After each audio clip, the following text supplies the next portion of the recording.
Disclaimer. This video is a work of creative storytelling inspired by real-world issues, but all characters, scenes, and events depicted are entirely fictional. Any resemblance to actual persons, living or deceased, or real situations is purely coincidental. This content is intended for awareness, education, and entertainment purposes only. It does not represent factual claims, real investigations, or actual criminal cases. Viewer discretion is advised due to thematic elements. The creator of this video assumes no responsibility or liability for any actions taken by viewers based on the content presented. By watching, you agree that the creator is not liable for misinterpretation, misuse, or any consequences arising from viewing this material. All visuals generated, including AI imagery, are artistic interpretations and should not be taken as real photographic evidence. The notification came at 2:17 a.m. A faint ping echoed in the dark bedroom, cutting through the heavy Lagos humidity. Felicity Adagok, 45, exhausted, hollow-eyed, rolled over, assuming it was another spam message. But when she lifted her phone, the glow illuminated a face she had not seen in a decade. A face she had mourned. A face she had buried. It was a tagged photo of a teenage girl standing beside a man whose arm rested far too tightly around her shoulders. The girl smiled, uneasily, timidly, but it was the eyes that made Felicity sit upright, breath gone, heart stuttering. Amber, her daughter, the same child who vanished 10 years earlier, on a luxury cruise ship somewhere in the Atlantic. And the girl in the photo, older, taller, changed, was wearing something Felicity recognized instantly. A delicate silver bracelet, custom-made, engraved on the inside with just 3 words, "To my sunshine." The bracelet Felicity gave her daughter on her 11th birthday. The bracelet found missing the night Amber disappeared. Before the headlines, before the investigations, before the sleepless nights that stretched into years, there was a holiday. A simple mother-daughter getaway. 7 days aboard the Crown of the Atlantic. A gleaming white cruise ship marketed as the safest vessel on the sea. The year was 2015. Felicity remembers the soft splash of waves against the hull, the endless buffets, the over-chlorinated pools, the neon laughter of tourists. Amber had never seen the ocean before. She was shy, artistic, and gentle, more comfortable with books than people. But on that ship she seemed to come alive. On the 3rd night, everything changed. It was at 9:41 p.m., just after the magic show on Deck 6. Surveillance footage later showed Amber heading toward the arcade, clutching a cup of ice cream. After that frame, she simply stopped existing. No more footage, no more sightings, no trace of her leaving the deck or returning to their cabin. Just absence, sudden and absolute. The ship's security blamed the ocean. The captain blamed possible accidental overboard. The cruise line blamed Felicity. But Felicity never believed Amber fell. Because her daughter was terrified of deep water. Because she never went anywhere without texting her mother. Because in the final minutes captured on camera, Amber wasn't looking at the arcade. She was looking at something or someone behind her. When the ship docked days later, everything became a blur of uniforms, microphones, and sterile rooms. The cruise line investigator, a man named Carlisle Hughes, sat with his legs crossed and face expressionless as he delivered their conclusion. There is no evidence of foul play, but Felicity remembered one specific detail. Amber's bracelet, the one she never removed, was missing from her wrist, and someone had wiped the last 4 hours of surveillance footage from 3 security cameras. Officially, the system experienced a technical glitch. Unofficially, the FBI consultant who reviewed the case quietly told Felicity something different. Glitches don't delete specific time windows. People do. But because the ship sailed under a foreign flag, and the incident occurred outside U.S. and Nigerian waters, jurisdiction became a bureaucratic nightmare. By the time investigators from 3 different nations finished arguing, critical evidence had vanished. Witnesses forgot. Crew members rotated. Logs were rewritten. The ship was cleaned, and Amber's case was closed as presumed dead by accidental drowning. But Felicity never stopped searching. She joined support groups for families of missing cruise passengers. She contacted maritime lawyers, private investigators, journalists, anyone who would listen. She spent her savings, then sold her home. Her marriage collapsed under the weight of grief, but she kept going. Because sometimes, at night, she swore she could still feel her daughter's presence. Like Amber wasn't gone, just hidden. It was the tagging notification that changed everything. The account that posted the photo was private. The username, Rachel A. The profile picture, a scenic beach. But the tagged girl, standing awkwardly beside the man, was unmistakably Amber. The face shape was the same. The dimple on the left cheek. The scar above the eyebrow from when she fell from her bicycle at age 9. And the bracelet, the silver one, gleamed faintly. Felicity's hands shook violently. She clicked the account. No friends. No posts. Created 2 weeks ago. Something wasn't right. She reverse-searched the photo using several tools. The image was not online anywhere else. Not linked to other profiles, not posted elsewhere. It was as if someone wanted Felicity to see it. Someone who knew exactly how to reach her. The night Amber vanished, Felicity remembered one strange moment. A man, tall, pale, wearing a navy blue jacket with no cruise logo, stood near the entrance to the arcade as the show ended. He wasn't watching the performers. He was watching the children. Amber had noticed him, too. When Felicity asked if something was wrong, Amber whispered, "Mom, that man was following me yesterday." But before she could explain further, the lights dimmed for the finale. By the time the show ended, the man was gone. When Felicity reported it to ship security, they dismissed it. "There are over 3,000 passengers on board, ma'am. Someone looking in a direction isn't a crime."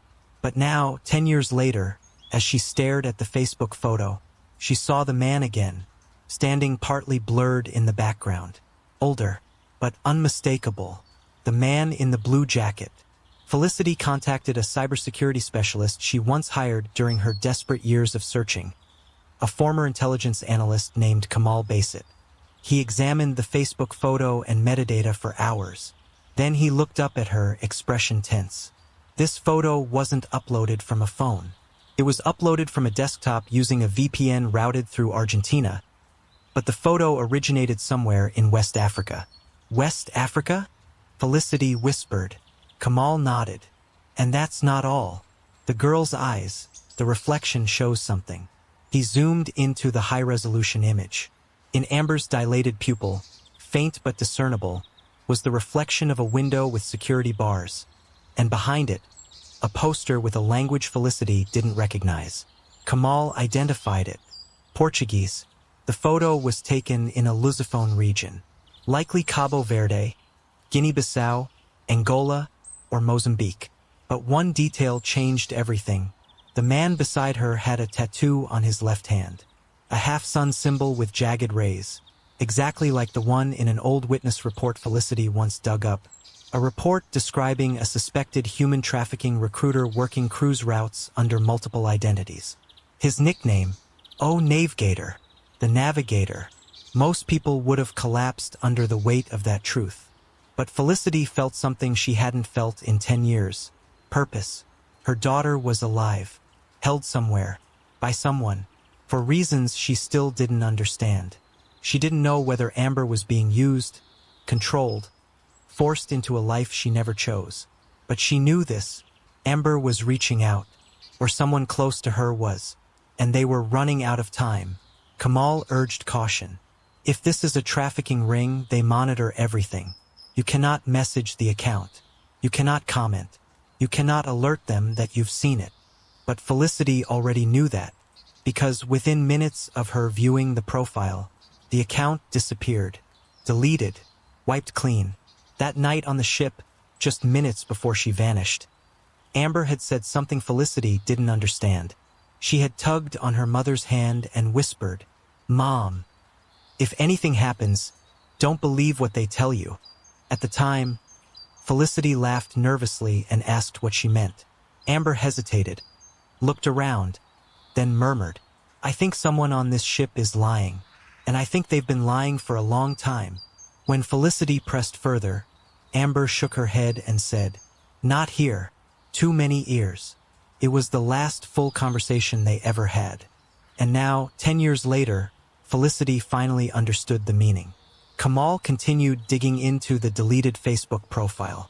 Hours of digital forensics paid off when he uncovered a fragment of hidden metadata linked to the uploaded photo. A geotag that was incomplete but still partially intact. Coordinates. Not full coordinates, but a proximity radius. A radius that pointed to one specific area. Praia, Cabo Verde. A city known for tourism and for being a transshipment hub for organized trafficking networks moving between Africa, Europe, and South America. Felicity's heart pounded. Amber wasn't just alive. She was close enough to be reached. Just as they prepared to contact authorities in Cabo Verde, something unbelievable happened. A new message appeared in Felicity's inbox. No sender name, no profile picture, just a single line. "Stop searching. She doesn't remember you." Attached was a voice recording. Felicity's stomach twisted as she pressed play. A girl's voice, older, deeper, with a slight accent, spoke shakily. "Hello. My name is Rachel. I was told to say this. I don't know who you are. Please, stop." But in the background, just before the recording ended, Felicity heard something unmistakable. A whisper, soft, faint, terrified. "Mom, please find me." And then a crash, shouting footsteps. The recording cut abruptly. The sender's account disappeared instantly. Kamal stared at Felicity. "That wasn't a warning," he said. "That was a leak. Someone is risking their life to help her." Felicity stood slowly, tears rolling silently down her cheeks. For 10 years the world told her Amber was dead. But now, Amber was alive, imprisoned, controlled, trying to reach her through coded messages and dangerous breadcrumbs. And then Kamal showed her one final detail from the recording. In the background, right before the audio cut out, a man said, "She knows too much. Move her. Move her." To where? Felicity doesn't know. But she does know one thing. This time she will find her daughter. Even if she has to follow the Navigator himself into the darkest corners of the world. The plane touched down in Praia, Cabo Verde, just after midnight. The humid night air hit Felicity like a wall as she stepped off the small charter jet, Kamal at her side, carrying a black duffel bag with laptops and digital equipment. Nothing looked familiar. Cobblestone streets glistened under the dim streetlights. Shops were closed. Dogs barked in the distance. And yet, in the shadows, Felicity felt them watching, always watching. "You sure this is the right area?" Felicity whispered, scanning the narrow streets. Kamal didn't answer immediately. He just shook his head slightly. "We're close." According to the metadata, the last known location of Amber, or the girl posing as Rachel, was in a radius about 2 kilometers from here. The coordinates put us near an abandoned port warehouse. Felicity swallowed, trying to steady her shaking hands. Every instinct screamed at her. Danger is everywhere. The warehouse sat on the edge of the docks. Rusted metal doors groaned under the wind. Broken glass littered the concrete. Felicity could see shadows moving through the slats in the wall. Her heart pounded. "This is it," Kamal murmured. "Our first lead. But be careful. If the Navigator or any of his men are here, they'll know we're coming." Felicity's mind flashed back to the Facebook photo. Amber, smiling, but under duress, restrained, trapped in someone else's reality.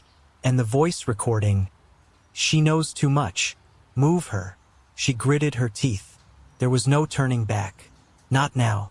They approached the warehouse quietly, crouching behind rusted shipping containers. Kamal pulled out a small infrared camera. Through the grainy night vision, Felicity could see movement inside. A girl with long hair, tied loosely, pacing in a small enclosure. A tall man with a half-sun tattoo on his left hand standing guard. Several other men sitting at makeshift tables with paperwork, counting money and talking in low voices. Amber, her daughter, was alive, and she was terrified. Kamal whispered, pulling Felicity behind a container. "We can't go in guns blazing. Too many unknowns. We need a distraction, and we need to secure the girl first. Felicity nodded, her mind racing. How could she rescue Amber without getting them both killed? From her bag, Kamal pulled a compact drone equipped with a low-light camera and a microphone. He launched it above the warehouse, feeding live footage to his tablet. Felicity watched her daughter's pacing, tears streaking her cheeks. "They're moving her soon," Kamal said. "The Navigator has a shipment tonight. She'll be relocated unless we act fast." Felicity's fists clenched. "Then we don't wait." They needed noise, something loud enough to draw the guards outside. Kamal pulled a firecracker from his bag and set it near a stack of wooden pallets. He ignited it, and the loud bang echoed across the docks, setting the dogs howling and some guards rushing outside. That was their window. Felicity and Kamal sprinted toward the warehouse. She could hear footsteps pounding behind them. Felicity's pulse skyrocketed as adrenaline sharpened every sense. The smell of salt water mixing with rust, the echoing clatter of metal doors, the low growl of men shouting in the dark. Inside, Amber froze as Felicity's voice broke through the tension. "Amber, it's me. Mom, I'm here." Amber's eyes widened. Recognition, fear, and hope flashed across her face simultaneously. The girl tried to move, but one of the men had a firm grip on her arm. Kamal grabbed Amber's other arm. "Run, now!" The three of them bolted toward the back exit. The warehouse erupted into chaos. Shouts, gunshots ringing out like thunder. Sparks flew as a guard fired blindly at the escaping trio. Felicity dragged Amber along, heart in her throat. Every step was agony. Every second counted. Behind them, men in black jackets shouted, coordinating. The half-sun tattoo was unmistakable. The Navigator himself was moving toward them. Felicity's lungs burned. "Kamal, where now?" she yelled. "There. The old shipping container path. Quick!" They dove between rusted containers. Bullets tore through the metal near their heads. Amber tripped. Felicity grabbed her, pulling her to safety. Kamal fired a small flare toward the pursuers, giving them a momentary distraction. The trio ran through narrow alleys, jumping over debris, the scent of diesel and salt thick in the air. Dogs barked, alarms blared in the distance. Felicity's mind was singularly focused. Keep Amber alive. They reached a dimly lit intersection. Felicity could see a small taxi stand in the distance. If they could make it there, they might escape into the city chaos. Then, without warning, the Navigator himself appeared, blocking the main route.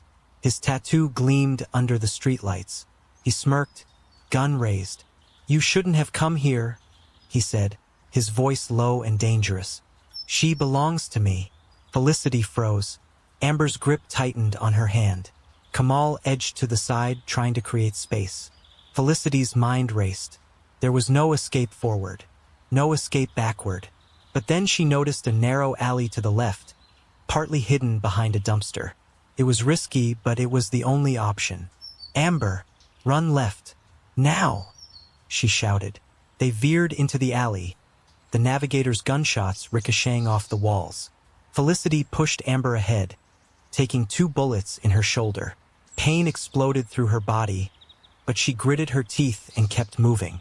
After what felt like an eternity, they stumbled into an abandoned building Kamal had scouted as a temporary hideout. Felicity collapsed on the floor, clutching her shoulder. Amber sat beside her, shaking, tears streaming. Kamal set up a makeshift perimeter with tripwires and a couple of improvised alarms. "They'll be looking for us," he said grimly. "We bought ourselves a few hours." Felicity looked at Amber, barely recognizable after 10 years. She was thinner, guarded, scarred emotionally and physically. Felicity took her daughter's hands. "I found you. I won't let anything happen to you again," she whispered. Amber didn't respond. She only looked away, eyes haunted. Her mind, conditioned by years in captivity, couldn't yet trust her mother fully. Just as Felicity began to believe they might have a moment of safety, the sound of a car engine cut through the night. 2 headlights illuminated the front of the building. Men with masks emerged, guns drawn. "They know we're here," Kamal said, face pale. "They're trying to flush us out." Felicity grabbed Amber, dragging her into a shadowed corner. Gunshots shattered the makeshift barricade. Debris flew. The walls vibrated. One masked man kicked the door open, and Felicity instinctively swung a metal pipe, connecting with his jaw. He collapsed. Two more ran in. Kamal pulled a flare, lighting the room in blinding white. The attackers hesitated. It was enough for Felicity to make a decision. "We have to split up," Kamal shouted. "I'll lead them away. You get Amber out." "No!" Felicity screamed, but Kamal shoved her toward a side exit. "Go! Now!" She hesitated for a heartbeat before dragging Amber into the night. Every step was a gamble. Every second, death loomed. They ran toward the harbor, hoping to find a small fishing boat Kamal had prearranged. The waves lapped violently at the docks. Felicity waded through water up to her knees, pulling Amber along. Behind them, the sound of pursuit was relentless. Shouts, splashes, and heavy boots echoed over the water. Finally, a small boat came into view. Felicity jumped in, grabbing Amber. The motor roared. They pushed off just as a hail of bullets splashed into the water around them. Felicity collapsed in the boat, chest heaving. Amber sat silently, staring at the dark horizon, her mind processing shock, relief, and fear. As they sped away from the docks, Felicity noticed something in the water, floating, drifting. A crate, a box, and inside, partially submerged, she saw several photographs and documents. Shocking evidence. Amber's early medical records, fake identity documents, a list of children targeted by the Navigator's network. And one photograph. Amber, younger, in the same room she had been held tonight, smiling, but her eyes empty. Next to the photo was a note, written in hurried handwriting. "You can save her, but not all of them." Felicity's stomach churned. This wasn't just Amber. There were others, children, teens, still trapped in this network. And the Navigator's reach was far deeper than she had imagined. The boat disappeared into the darkness of the harbor. The waves splashed violently against the hull. Felicity held Amber close, whispering promises she couldn't yet keep. Behind them, faint but audible, the sound of a motorboat. Faster, closer, and then, a voice over a loudspeaker, low and chilling. "You cannot run from me, Mrs. Atagoke. Not tonight. And next time, there will be no escape." Felicity's blood ran cold. Amber clutched her mother's arm, whispering, "Mom, they're coming." The wind whipped across the water, the moon hiding behind clouds. Felicity's grip tightened. She looked down at her daughter, the child she thought she had lost forever, and knew the fight had only just begun. The small motorboat cut through the black waters of Praia harbor. Felicity held Amber tightly, her shoulders still throbbing from the bullet wounds sustained in the warehouse escape. The child, no young woman now, was quiet, staring into the darkness with a mixture of fear, defiance, and suspicion. Kamal piloted the boat, scanning the horizon. "We can't stay in the harbor. They'll be back, and they'll bring reinforcements." Felicity's eyes never left Amber. "She's been through hell. We can't let them take her again." Amber's voice was barely a whisper. "Mom, I don't even know who I am anymore. I'm not Amber. I'm Rachel to them." Felicity's heart twisted. "No, you're my daughter. That's the only thing that matters. Whatever they've done, whatever they've made you believe, we'll fix it." The wind whipped across the water. Somewhere in the distance, lights flickered from the city. But Felicity knew the real danger wasn't far behind. The Navigator's shadow stretched long, invisible yet ever-present. Using the metadata from the crate they discovered the night before, Kamal triangulated the Navigator's main safehouse. "It's heavily fortified," he warned, pulling up aerial images on his tablet. CCTV, armed guards, dogs, and electric fences. But there's a weakness. A service tunnel for supplies. Narrow, risky, but it might be the only way in. Felicity's jaw tightened. "Then that's our path. No one else will go in there for Amber. It's me." Kamal hesitated, I'll come with you, but you need to be prepared. Once we step in there, it's a trap, but it might be the only trap we can control."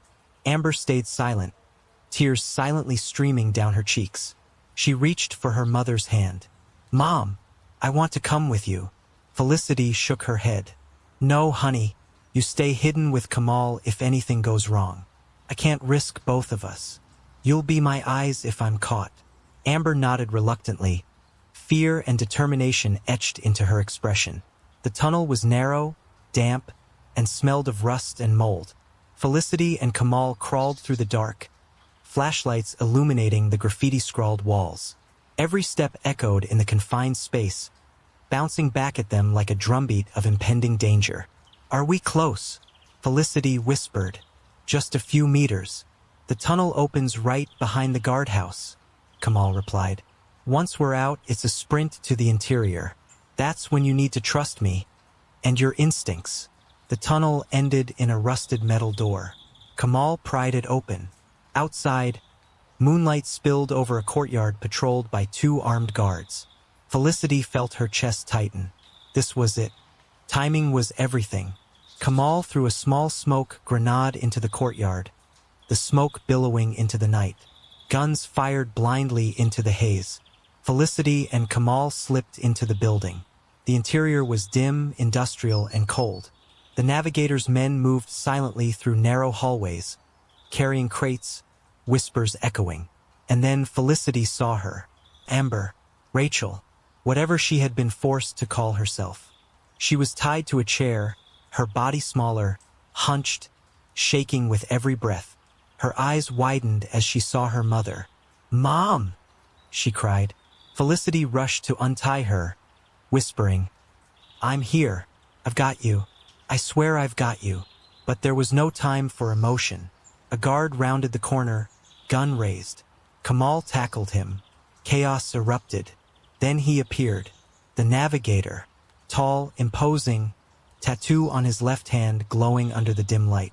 His face a mask of calm fury.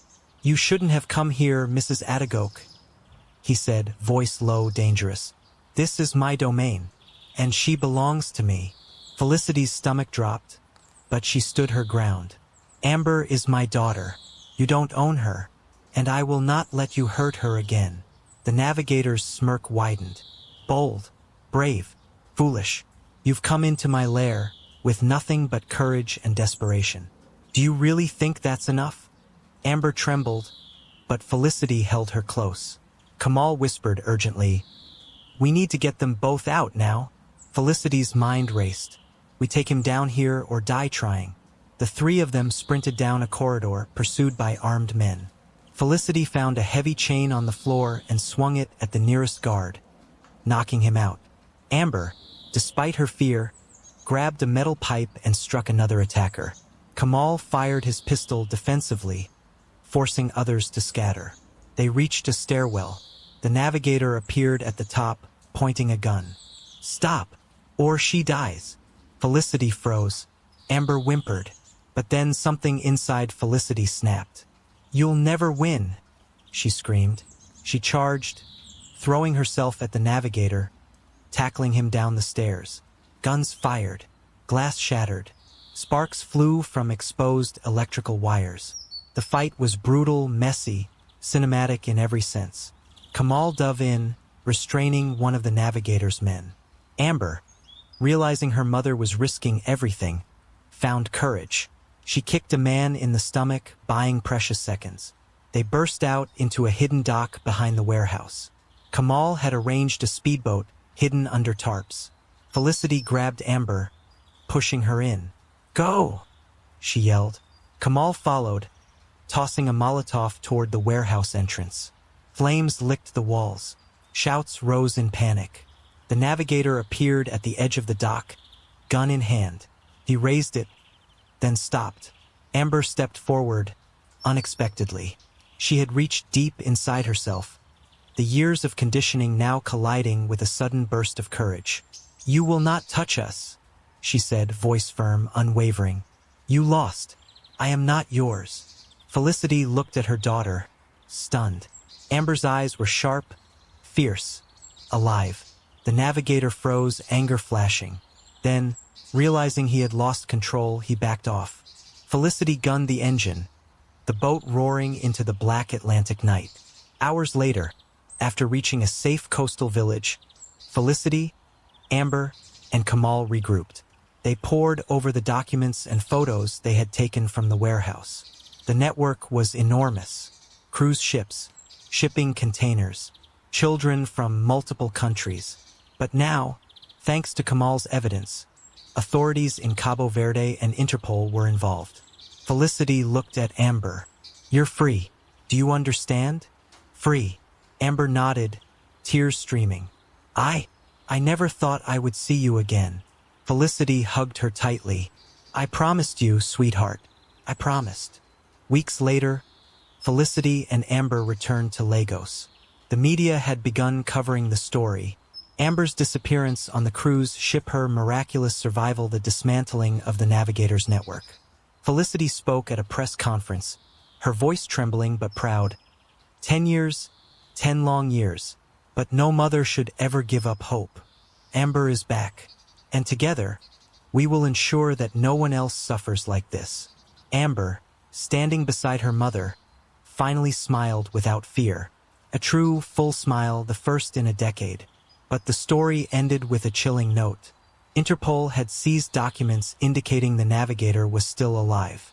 Somewhere, planning, rebuilding his network. And somewhere, deep in Africa or South America, another child could be waiting. Felicity's eyes hardened. Then we'll find him again. And this time, he won't escape. The mother-daughter reunion was raw, emotional, and cinematic. 10 years of grief, trauma, and loss evaporated in the warmth of human connection. But the story also served as a warning.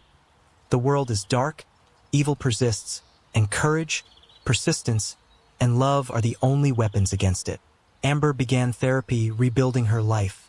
Felicity became an activist against child trafficking, leveraging her story to protect others. Kamal continued his work in cyber investigations, helping law enforcement bring down criminal networks. And somewhere in the shadows, the Navigator plotted. The world had changed, but one thing remained constant. Hope, love, and justice could never be extinguished.